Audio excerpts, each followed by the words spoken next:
رمضان المبارک جیسا بابرکت مہینہ نصیب کیا اور اس میں زیادہ سے زیادہ نیکیاں اپنے دامن میں سمیٹنے کی توفیق عطا فرمائی۔ درود و سلام نازل ہو اللہ کے بھیجے گئے تمام پیغمبروں پر، خصوصاً ہمارے آخری نبی آقا و مدنی جناب محمد رسول اللہ صلی اللہ علیہ وسلم پر۔ اللہم صلی علی محمد وعلی آل محمد کما صلیت علی ابراہیم وعلی آل ابراہیم انکا حمید مجید۔ اللہم بارک علی محمد وعلی آل محمد کما بارکت علی ابراہیم وعلی آل ابراہیم انکا حمید مجید۔ بزرگوں اور دوستو، میں نے خطبہ مسنونہ کے بعد قرآن مجید کے سورہ توبہ کی ایک آیت کریمہ تلاوت کی۔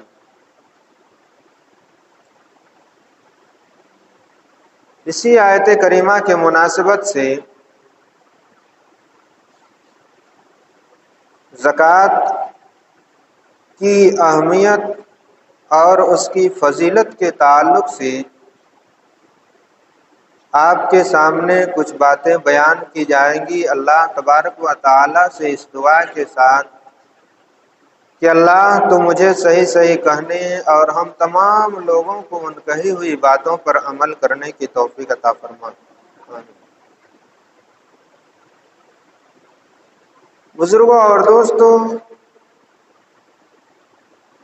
زکوٰۃ کا معنی ہے بڑھنا اور اضافہ ہونا۔ ہم سوچتے ہیں کہ ہم اللہ رب العالمین کی راہ میں اپنی کمائی ہوئی دولت کو خرچ کریں گے تو گھٹ جائے گا۔ نہیں، زکوٰۃ کا معنی ہی ہے کیا؟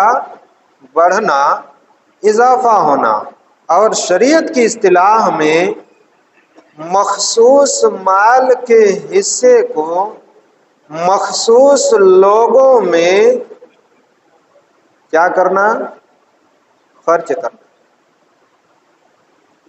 مخصوص مال سے مخصوص حصے کو نکال کر کے مخصوص لوگوں میں خرچ کرنا، یعنی مال جو نصاب زکوٰۃ ہے ایک خاص حد ہے کہ اتنا ہمارے پاس مال ہو جائے گا تو زکوٰۃ فرض ہوگا۔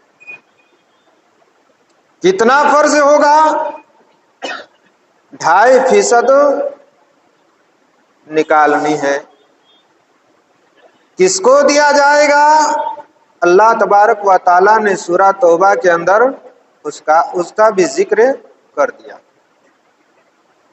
تو سب سے پہلے ہم آیت کریمہ کا ترجمہ سمجھتے ہیں۔ اللہ تبارک و تعالیٰ نے کہا کہ خذ من اموالہم صدقۃ، اے نبی آپ لوگوں سے صدقہ لیجئے، زکوٰۃ وصولیے۔ اللہ کے نبی صلی اللہ علیہ وسلم کو کہا جا رہا ہے خذ من اموالہم صدقۃ، اے نبی آپ مال زکوٰۃ لوگوں سے لیجئے۔ اس سے کیا ہوگا؟ تطہرہم، اللہ رب العالمین ان کے مال کو پاک کر دے گا۔ وتزکیہم بہا، اور ان کے اس مال کو اللہ رب العالمین کی راہ میں خرچ کرنے کی وجہ سے ان کو بھی گناہوں سے پاک کر دے گا۔ دیکھیے، ہم اپنے مال کا زکوٰۃ نکالتے ہیں، اپنی کمائی ہوئی دولت سے جب ہم صاحب نصاب بن جاتے ہیں، ہم پر زکوٰۃ فرض ہو جاتا ہے، تو جو مال ہم اللہ رب العالمین کی راہ میں خرچ کرتے ہیں تو اس مال کے خرچ کرنے کی وجہ سے اللہ رب العالمین ہمارے اس مال کو بھی پاک کر دیتا ہے، اور اس کمائی ہوئی دولت کو اللہ کی راہ میں خرچ کرنے کی وجہ سے اللہ رب العالمین ہمیں بھی گناہوں سے پاک کر دیتا ہے۔ ہمارا مال بھی پاک ہو گیا اور ہمارا جسم بھی گناہوں سے پاک ہو گیا۔ ہم نے اللہ کی راہ میں صدقات و خیرات کی زکوٰۃ دیا، اللہ نے ہم کو ہمارے گناہوں سے پاک کر دیا۔ وصلی علیہم، اور نبی کو حکم دیا گیا آپ ان سے، ان کی محنت سے کمائی ہوئی دولت میں سے زکوٰۃ لے رہے ہیں، لہذا آپ ان کے لیے دعائے خیر کر دیجیے۔ وصلی علیہم، آپ ان کے لیے دعائے خیر کر دیجئے کہ اللہ تبارک و تعالی ان کے مال و دولت میں، ان کے تجارت میں، ان کی صحت میں کیا کرے؟ برکت عطا فرمائے۔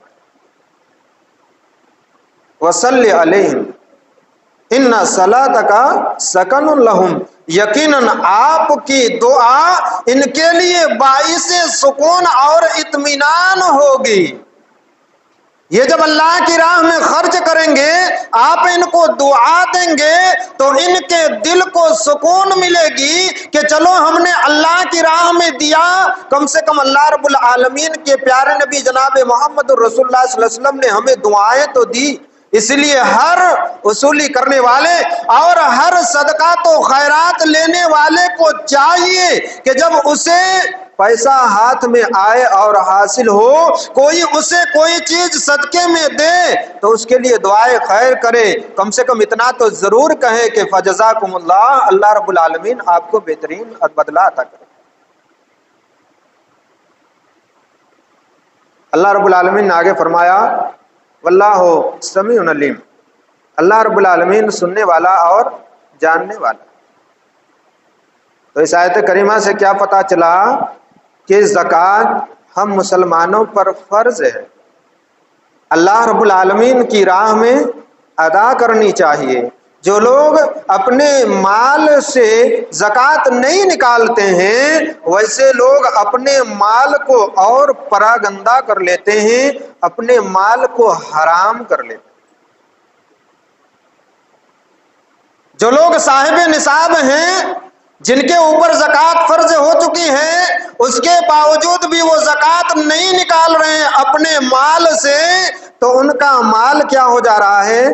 گندا ہو جا رہا ہے، خود بخود حرام کی آمیزش ہوتی جا رہی ہے۔ زکوٰۃ کس پر فرض ہے؟ زکوٰۃ کس پر فرض ہے؟ کون صاحب نصاب ہے؟ کس آدمی کو زکوٰۃ نکالنی چاہیے؟ ہر اس شخص کو زکوٰۃ نکالنی چاہیے جس کے پاس 595 گرام چاندی کے برابر روپیہ ہے، قیمت کے برابر روپیہ۔ 595 گرام چاندی کی جو قیمت ہے، اگر کسی کے پاس 595 گرام چاندی ہے تو وہ صاحب نصاب ہے، یا اس کی قیمت کے برابر پیسہ ہے، روپیہ ہے، کرنسی ہے، تو اس کو زکوٰۃ دینی چاہیے۔ 2.5% اس پر زکوٰۃ فرض ہے۔ اور سونا، اگر کسی کے پاس 85 گرام سونا ہے تو وہ بھی، یا اس کی قیمت کے برابر اس کے پاس روپیہ ہے تو وہ صاحب نصاب ہے۔ کچھ علماء نے کہا کہ 87 گرام، کچھ نے اور کہا، کچھ نے اور کہا، لیکن ہم نے جو کتاب پڑھی اس کے اندر 85 گرام سونا کا ذکر ہے کہ اگر کسی شخص کے پاس 85 گرام سونا ہے تو وہ صاحب نصاب ہے۔ اس کو زکوٰۃ ادا کرنی چاہیے۔ اگر کسی کے پاس 595 گرام چاندی یا اس کی قیمت کے برابر روپیہ اور پیسہ ہے تو وہ صاحب نصاب ہے، اس کو زکوٰۃ ادا کرنی چاہیے۔ یہ جو زکوٰۃ نکالی جائے گی تو یہ خرچ کس پر کیا جائے گا، کس کو دیا جائے گا؟ اللہ تبارک و تعالیٰ نے قرآن مجید کے اندر بیان کیا، سورہ توبہ کی آیت نمبر 60 کے اندر کہا کہ انما الصدقات، یقیناً مال زکوٰۃ للفقراء، فقیروں کو دیا جائے گا۔ کس کو دیا جائے گا؟ فقیروں کو دیا جائے گا۔ فقیر کس کو کہا جاتا ہے؟ جو حاجت مند ہے، ضرورت مند ہے، اس کو پیسوں کی ضرورت ہے، روپے کی ضرورت ہے، لیکن وہ کسی سے مانگ نہیں رہا۔ بہت بڑی بات ہے، غور سے سنیے۔ فقیر کس کو کہا جاتا ہے؟ ہر وہ ضرورت مند آدمی جس کی اپنی کمائی سے گزارا نہیں ہو پا رہی ہے، وہ شخص آپ کے مال زکوٰۃ کا مستحق ہے۔ اگرچہ آپ سے وہ نہیں مانگ رہا ہے، الگ بات ہے، لیکن آپ کو خود خیال کر کے اس پر تقسیم کرنی ہے، ایسے لوگوں کو دینا۔ پہلا کون ہے؟ فقیر۔ انما الصدقات للفقراء، فقیروں کے لیے ہے، محتاجوں کے لیے ہے، جو لوگ نہیں مانگ رہے ہیں، ان کو حاجت ہے آپ کے مال کی، ان کو ضرورت ہے آپ کی دولت کی، لیکن وہ سوال نہیں کر رہے ہیں، وہ اپنی زندگی کو اسی میں گزار لے رہے ہیں، تنگ حالی ہی میں گزار لے رہے ہیں۔ آپ کو محسوس کر کے، آپ کو احساس کر کے، ایسے لوگوں کو کھوج کر کے کیا کرنا ہے؟ مال زکوٰۃ دیں۔ والمساکین، اور مسکینوں کو دینا ہے۔ مسکین کن کو کہا جاتا ہے؟ جو گھوم پھر کر کے ضرورت مند ہیں اور وہ کیا کر رہے ہیں؟ گھوم پھر کر کے لوگوں سے مانگ رہے ہیں، سوال کر رہے ہیں، اپنی ضروریات کا مطالبہ کر رہے ہیں۔ ایسے لوگوں کو بھی کیا کیا جائے گا؟ مال زکوٰۃ دی جائے گی۔ والعاملین علیہا، اور اس مال زکوٰۃ کو جو لوگ گھوم گھوم کر کے اصول رہے ہیں، آج دھوپ کی شدت ہے، دھوپ میں جب ہم چل کر کے آتے ہیں تو ایسا لگتا ہے کہ پیچھے سے دھوپ ہم کو تھپڑ مار رہی ہے، لیکن اس دھوپ کی تمازت میں بھی، اس کڑاکے کی، یہ اس طرح کی شدت کی گرمی کے باوجود بھی جو لوگ آپ کے در پر آ رہے ہیں، مال زکوٰۃ، مال صدقات آپ کے پاس لینے کے لیے آ رہے ہیں، ایسے لوگوں کو آپ دیں۔ اور جو لوگ اس میں انوالو ہیں، مصروف ہیں، ان کے لیے بھی جائز ہے کہ اس مال زکوٰۃ میں سے لیں۔ اب کتنا لیں، کیا لیں، ان کے اوپر کیا ہے؟ ان کے اوپر ہے۔ 60% لیں کہ 70% لیں، 50% لیں کہ 30% لیں، ہم انہی خیالات میں کیا ہو جائیں؟ گم ہو جائیں؟ نہیں۔ والعاملین علیہا، اللہ رب العالمین نے کہا کہ جو اس کو جمع کرنے والے لوگ ہیں مال زکوٰۃ کو، ان کے لیے بھی زکوٰۃ کا مال حلال ہے، وہ بھی اس کے مستحق ہیں۔ والمؤلفۃ قلوبہم، اور وہ لوگ جو لوگ اسلام کی طرف مائل ہیں، جن کے بارے میں آپ کو پتا ہے کہ ان کو مال و دولت اگر دی جائے گی تو یہ اسلام میں داخل ہوں گے، اور انہی میں، اسی میں وہ لوگ بھی ہیں جو اسلام قبول کیے ہیں، ان کی رزق کی فراوانی کے لیے اور ان کے تجارت کو کھڑا کرنے کے لیے جو لوگ نئے مسلمان ہوئے ہیں، جو صاحب نصاب مسلمان ہیں، ان کے اوپر لازم ہے کہ ایسے لوگوں کی کھوج کر کے کیا کریں؟ مدد کریں، تعاون کریں۔ ایسے لوگوں کی کیا کریں؟ مدد کریں، تعاون کریں۔ تو یہ کتنے لوگ ہوئے؟ 4 لوگ ہوئے۔ پہلے کیا؟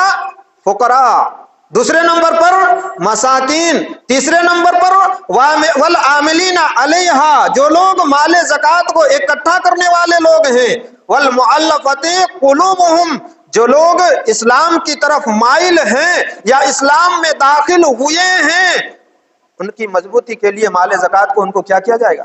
دیا جائے گا۔ آگے چلیے، وفی الرقاب، غلاموں کے آزاد کرنے میں۔ 5 نمبر میں کیا ہے؟ غلاموں کو آزاد کرنے میں۔ پہلے زمانے میں کیا ہوتا تھا؟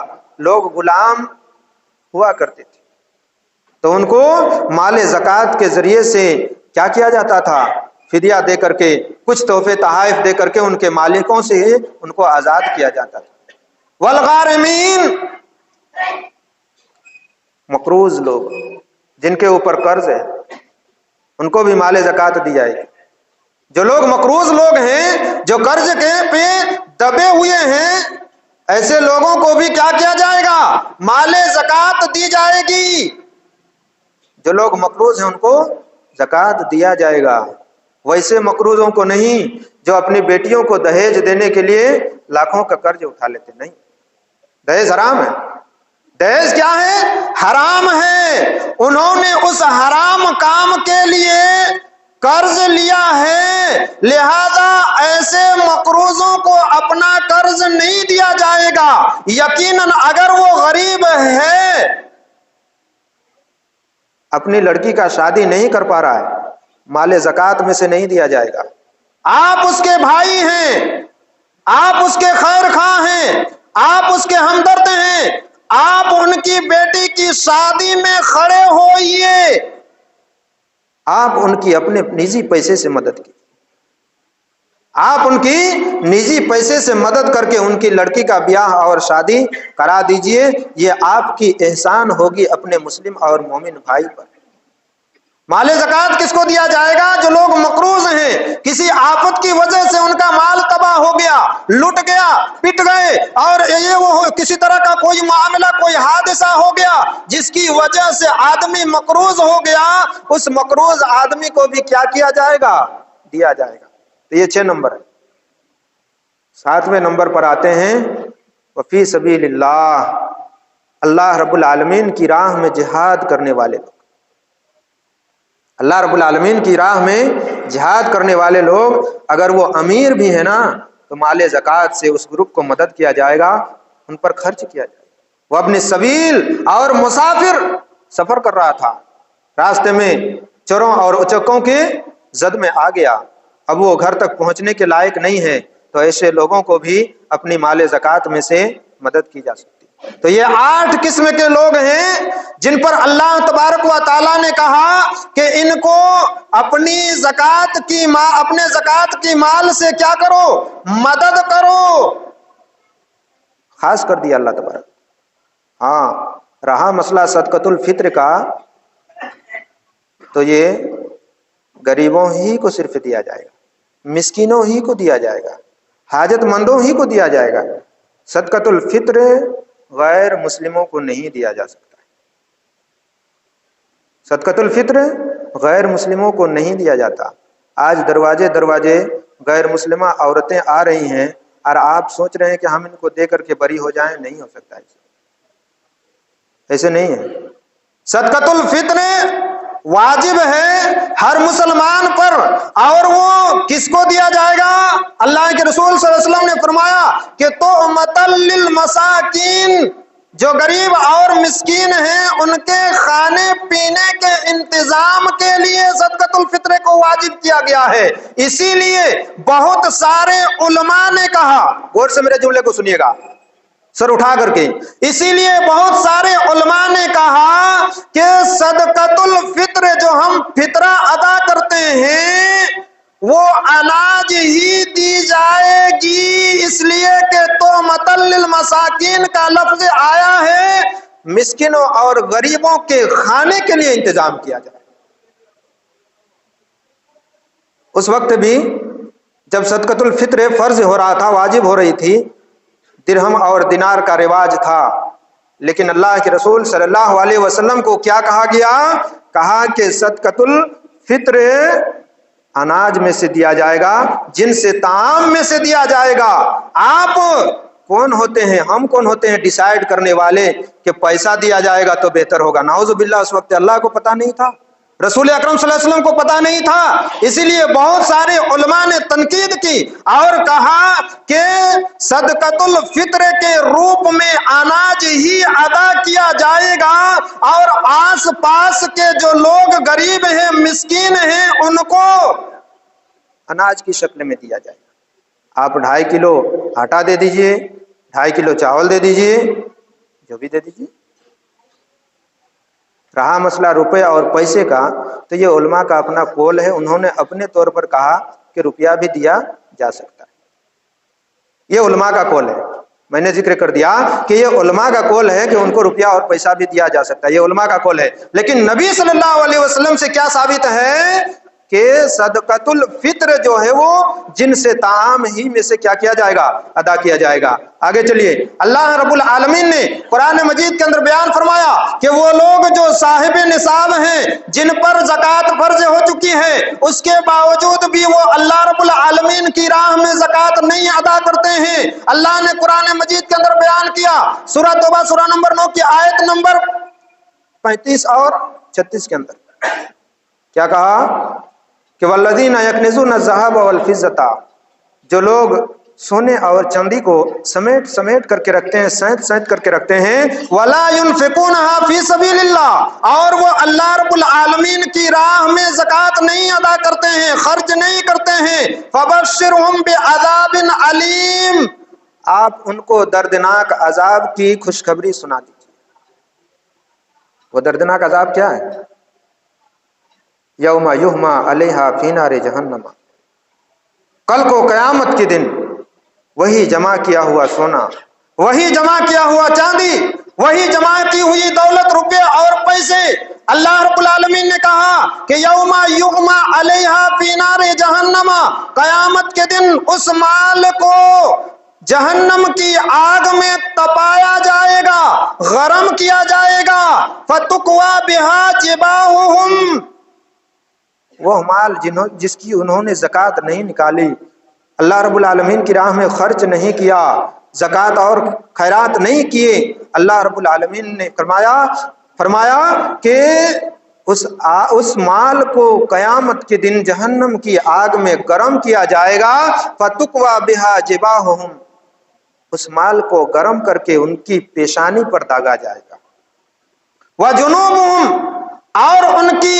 پہلوؤں میں ان کو داغا جائے گا، فتقوی بہا جباہہم وجنوبہم، اور ان کے پہلوؤں میں داغا جائے گا، اور ان کے پیٹھ پر ان کو کیا کیا جائے گا، داغا جائے گا، اور ان سے کہا جائے گا ھذا ما کنزتم لانفسکم، یہ وہی دولت ہے، یہ وہی روپیہ ہے، یہ وہی سونا ہے، یہ وہی چاندی ہے، ھذا ما کنزتم لانفسکم، جس کو تم اپنے لیے جمع کر کر کے رکھتے تھے۔ غریب لوگ آتے تھے، محتاج لوگ آتے تھے، تمہارے سماج میں کھانے پینے کے لیے محتاج لوگ تھے، تمہارے پاس دولتی مال تھا، لیکن تم نے ان غریبوں اور مسکینوں پر صدقات و خیرات نہیں کیا، تم نے ان کو اپنی مال زکوٰۃ میں سے نہیں دیا، تم نے اللہ رب العالمین کی راہ میں زکوٰۃ نہیں نکالی، فذوقوا، لہذا اس جمع کیے ہوئے مال کا تم کیا کرو، مزہ چکھو، ما کنتم تکنزون، یہ وہی مال ہے جس کو تم دنیا میں جمع کر کر کے رکھتے تھے، آج ہم بینک میں رکھتے ہیں، آج ہم اپنے تجوریوں میں حفاظت کر کر کے رکھتے ہیں، ہمارے غریب بھائی، ہمارے مسکین بھائی، آج ہمارے پاس نہ پلیٹ میں طرح طرح کے انتظامات لوازمات رہتے ہیں، دنیا میں کچھ ایسے بھی غریب ہیں جب ایک وقت کھا لیتے ہیں تو دوسرے وقت کے لیے ان کو سوچنا پڑتا ہے، وہ نہ چاہتے ہوئے بھی کٹورے لے کر کے سڑکوں پہ گھومتے ہیں، کیوں؟ تاکہ ہمارا پیٹ پل جائے، ہم پرورش پالیں، ایک وقت کھا لیں تو دوسرے وقت کے لیے جئیں، کچھ ایسے بھی لوگ، ہم کو احساس نہیں ہے، ہم کو کوئی فرق نہیں پڑتا، ہمارے پلے نہیں پڑتا، اس لیے کہ ہمارے پاس مال ہے، دولت ہے، ہم آرام سے کھا رہے ہیں، پی رہے ہیں، ہم کو کوئی فرق نہیں پڑتا۔ محتاج لوگوں کو آپ دیکھیے، تب آپ کو دل کے اندر احساس ہوگا۔ صحابہ اکرام رضی اللہ تعالی عنہم کتنی دکھوں اور مصیبتوں کو جھیل جھیل کر کے اللہ رب العالمین کی عبادت کی، بندگی کی، اللہ تبارک و تعالیٰ کے پیارے نبی جناب محمد الرسول اللہ صلی اللہ علیہ وسلم کے گھر میں مہینوں مہینوں پھاقا ہوا کرتا تھا. لوگ کھجوریں ہدیے میں دیا کرتے تھے، تحفے میں دیا کرتے تھے. اللہ کے رسول صلی اللہ علیہ وسلم کیا کرتے تھے؟ ان چیزوں کو کھایا کرتے تھے، اپنی زندگی کا گزارا کرتے تھے. اللہ کے رسول صلی اللہ علیہ وسلم کے گھر کی یہ حالت تھی جو سرور کائنات تھے، تو اور صحابہ کرام کی کیا حالت ہوگی؟ آپ نے اس واقعے کو بھی سنا ہوگا کہ ایک صحابی جب اپنے گھر میں مہمان کو لے کر کے گئے، کچھ نہیں تھا کھانے کے لیے، ایک آدمی کے کھانے کا تھا صرف. بیوی سے کہا کہ بچوں کو سلا دو. جب ہم دونوں کھانے کے لیے بیٹھے، عرب کا رواج تھا کہ لوگ مہمانوں کے ساتھ بیٹھ کر کے کھایا کرتے تھے. کہا کہ جب ہم دونوں کھانے کے لیے بیٹھ جائیں تو اپنے چراغ کو گل کر دینا، بجھا دینا، اور میں اپنی زبان کو ویسے ہی حرکت دوں گا جیسے اس مہمان کو محسوس ہو کہ میں بھی کھا رہا ہوں. جی، اس مہمان کو محسوس ہو کہ میں بھی کھا رہا ہوں. صحابہ کرام رضی اللہ تعالی عنہم نے خود نہیں کھائی، اپنے مہمانوں کو کھلایا، اپنے حاجت مندوں کو دیا.